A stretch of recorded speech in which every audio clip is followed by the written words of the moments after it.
Venkatesh remake చేసిన 24వ చిత్రం 'సంక్రాంతి'.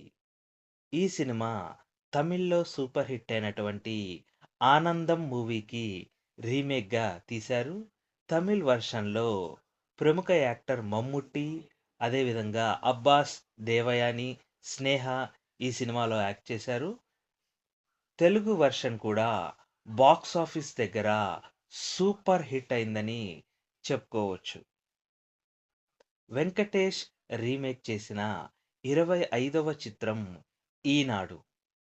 ఇది హిందీలో సూపర్ హిట్ అయినటువంటి 'ది వెడ్నెస్‌డే' సినిమాకు రీమేక్‌గా తీశారు.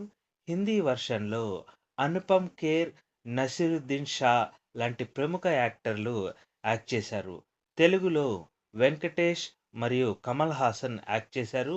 బాక్సాఫీస్ దగ్గర ఈ సినిమా